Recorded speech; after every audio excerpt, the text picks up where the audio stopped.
Welcome to Connect 4.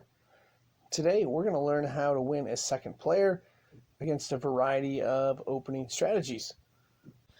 Playing second as red in this spot, now it's going to be okay to let the first player occupy the second row as long as we have counterplay and have our own counter setup. It'll be fine, and the reason for that is after all the pieces are put in place, basically it's going to be yellow first to move, and then we can finish off by making 4 in a row as red because we're second to move. In this game right here, we are playing as yellow, the second player. We're going to try to target setting up something on the second row, and we get a little bit lucky later on in that we're able to set up a double attack on the right side, and at this point there is nothing red can do to stop it, and we end up winning the game. Early on when playing 4 in a row, one wants to try to target the center area, as there are many more ways one can make 4 in a row, and in addition to that, having a piece in the center means your opponent has less ways to make 4 in a row as well. After yellow moves his piece into the center, we have a way to set up a trap.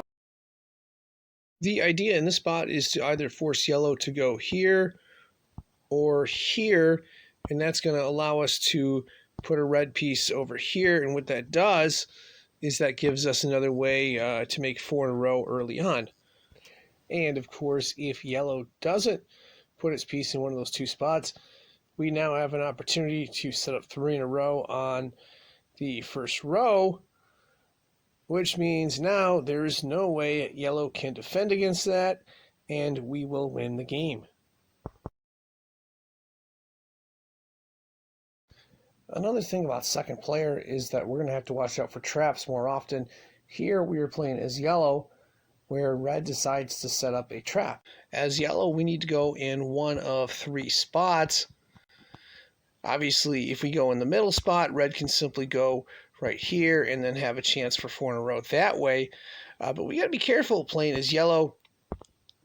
If we miss one of those 3 spots, and let's say we were to go right here, well, then red can simply put its piece right here, and then no matter what yellow does, red's going to win in either situation there. So that's the trap we got to watch out for playing as second player. Now, fortunately here, we're able to avoid that trap, and then our next focus is going to be on setting up attacks through the center while trying to negate what red can do in this spot. In addition to having the threat on the left side of the board, we also have a potential additional threat if red is to try to go 3 in a row going up, which it does. Now we put the piece in place, and there's nothing red can do to stop it. The initial plan here when playing second as red is to try to get a piece in the middle. That's why we moved to the side initially. We're trying to get a piece where the 13 spot is, but it doesn't work out in this spot. So what is plan B? Plan B is to simply occupy the second row. And this is important if you're second player, because if everything else gets filled up and the first player has to go on the very bottom, well, the second player will be second to move. They're going to have the advantage here. Now, of course, the game has to go to the very end. Otherwise, the second player will not be able to realize that advantage like they do here, where it's pretty much stalemated to the end. Finally, we are going to finish this off with a game as second player, playing against the AI level 10.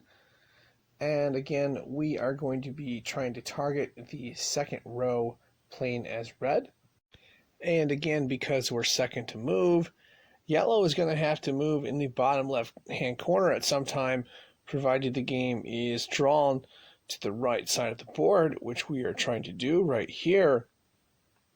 And what that means is once the pieces are piled up, there's going to be nothing yellow can do to stop us, as yellow is going to be first to move, and we can finish it off with the second move right there for a nice win for red.